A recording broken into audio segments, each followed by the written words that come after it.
Hey guys, this is Shitsky back here with another video. So today I'm going to be doing my predictions video for the WWE Over the Limit pay-per-view, which takes place tomorrow on Sunday. I'm going to watch that as well, and I'll probably do a review of that, although I don't think it's going to be that good a pay-per-view because most of the card is lackluster. A lot of matches that are just kind of thrown together with no real feud because they only had like 2 weeks for build-up. Like, they didn't even give this card a month for matches or feuds to build up. It was like 2.5 weeks.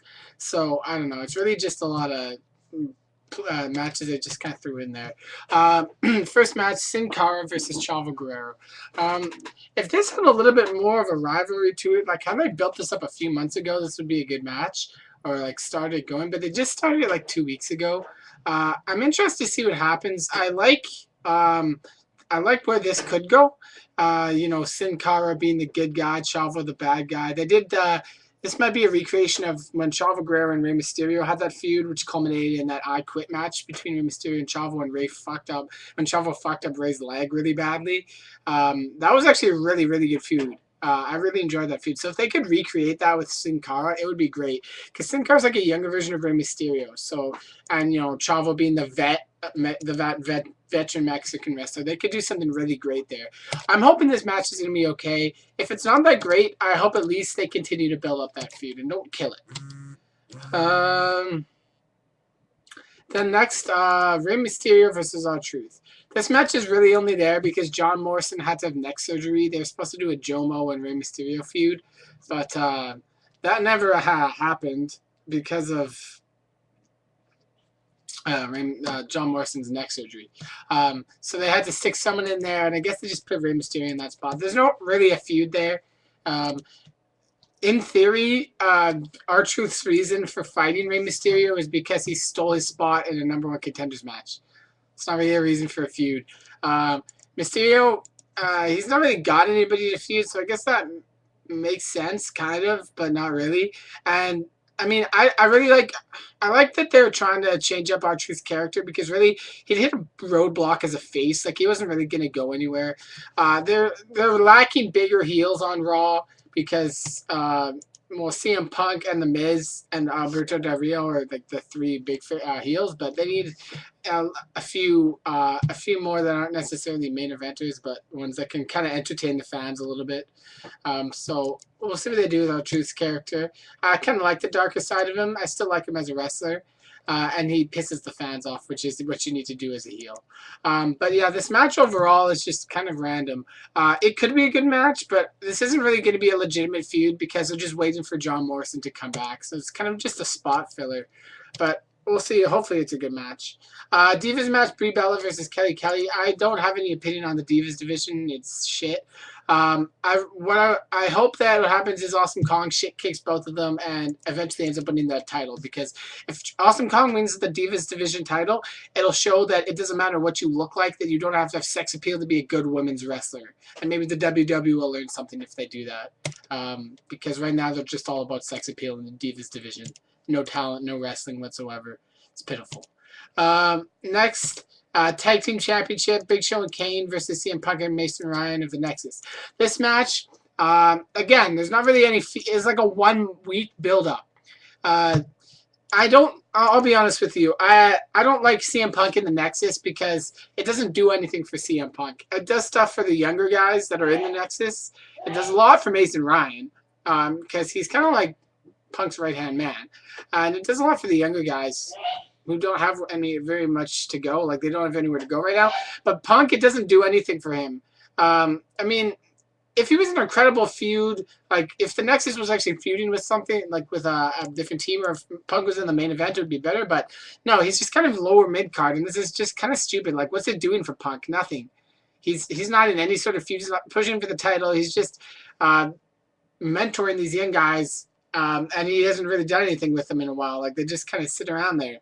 And the tag team division is the shit. So I don't know why they do that. That match is kind of irrelevant. It's impossible to maintain a tag team feud because there's not enough of them. this might be just another thing that they had with the core. We'll see if Nexus wins the titles. But Mason Ryan and CM Punk, it reminds me of Triple H and Batista. So what I'm hoping is going to happen eventually is that Mason Ryan's going to turn on CM Punk. Because I think Mason Ryan could be a very good superstar. I hope he'll turn on CM Punk and turn face. He could be a pretty good face. He could be good either way because he has that appeal. So I hope he turns on CM Punk eventually and the two of them feud. That would be interesting. But yeah, this tag team match is just random. So I don't know. Yeah, we'll see. Hopefully it's a good match. Jerry Lawler. Oh, sorry, not that match isn't yet. IC Intercontinental Championship, Wade Barrett versus Ezekiel Jackson. This match is kind of been in the making for like about a month now because Jackson withdrew from the core and he was done with them. I'm glad that the core's kind of breaking up now. It's kind of run their course. I'm hoping that Jackson might win the title here. Maybe Barrett could push for the main event. Or if he keeps the title, maybe he'll have a longer feud with Ezekiel Jackson. That might be okay. I feel like this could be a pretty good match. These two guys are both young stars that have the opportunity to be very good wrestlers for years to come. They just need to work on Ezekiel Jackson he doesn't really have many movesets. He's just a powerhouse, but he doesn't do many moves. He's going to work on his variety, and Barrett is pretty good in the ring, but he just needs to work on, I guess he's okay. He just needs to develop as an overall wrestler, I guess. I mean, he's pretty good in the ring, but he's just not 100. Like, he's not clear cut. Like, his fundamentals aren't great in all aspects. So, I mean, I'm excited for this match. It could be pretty good. Hopefully, there's no interference from the core. But hopefully, it'll be a good match. Then Kiss My Foot match. Jerry Lawler and Michael Cole. If Jerry loses, he gives up his Hall of Fame ring to Michael Cole. Okay, this feud's gone on way too long. It should have stopped at WrestleMania. Maybe 1 month extra, but nothing more than that. This is way too long. This is, in theory, just a WrestleMania rematch without Steve Austin, which makes it less interesting, and without managers. This has gone on way too long. These guys are commentators. Let them commentate. This just tells you that there's not enough... there's not enough talent on the roster to have enough feuds or matches that you got to fill with 2 announcers. It's a useless match. These guys they're older guys. They shouldn't be wrestling. They should be talking about the matches. Now, with that being said, they're kind of entertaining to watch because of the funny things that happen in the ring with Cole. Like, it's kind of entertaining, but it's gone on too long. And like, they can't wrestle. They're older men. They just don't have the stamina and all that kind of stuff. So I really hope they just cut this here because it's starting to get a little old. World Heavyweight Championship, Randy Orton versus Christian. This is weird because on SmackDown it seems like Randy Orton's been pulling face and Christian's a face. So I'm not really sure what's happening here, why they're both fighting each other if they're both a face. And I'm not sure what they're going to do with Mark Henry in the title picture or Sheamus. Maybe they'll do a fatal 4-way. That would be nice. I'd like to see Sheamus at least get into the title picture because he deserves it. He's not a mid-carder by any stretch of the imagination. And I'd like to see Mark Henry get a bit of a push too because he has that potential. We've seen it before. And Christian, if they bump out to the main event, I will murk every single executive in the WWE. We'll see what happens. I see Orton obviously retaining this. We'll see what they do on SmackDown in the title picture. Maybe even push up some guys like Cody Rhodes. But they need to get more guys in the main event here. Because this is like a face versus face right now. So hopefully they'll switch things up a bit. I think it'll be a good match though because Orton and Christian are both great in-ring workers, and they're both vets that the fans love. And I get a feeling there might be some outside interference from Sheamus or Mark Henry, because neither of them are actually in a match. And then John Cena and The Miz, I Quit match for the WWE title. Hopefully this will be the culmination of this feud. I see Cena winning this match. It'll be a good match, probably.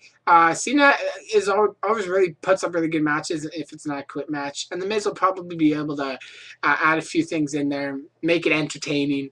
And hopefully this will spark the Cena Del Rio feud that's been in the making, I've heard, for a little while, because they're supposed to feud with each other going into SummerSlam. So we'll see what happens in that match.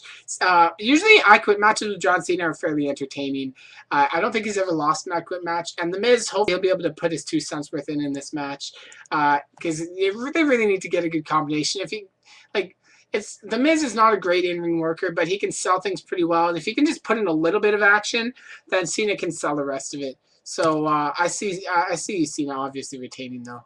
I don't see anything big happening in this pay-per-view like last month, which was like 3 major title changes that I didn't see any of them coming. So yeah, rundown. I see overall. I see Sin Cara over Chavo, probably by DQ. I see Rey Mysterio over R-Truth. I see interference from Austin Kong in the Divas match, so Brie Bella retains.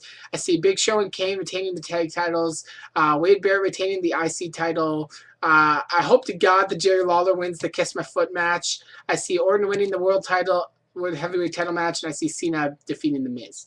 So that's my pay-per-view predictions. Let me know what you think, what's going to happen in the match. Remember to comment, rate, subscribe, and I'll talk to you guys probably tomorrow with my review of this pay-per-view.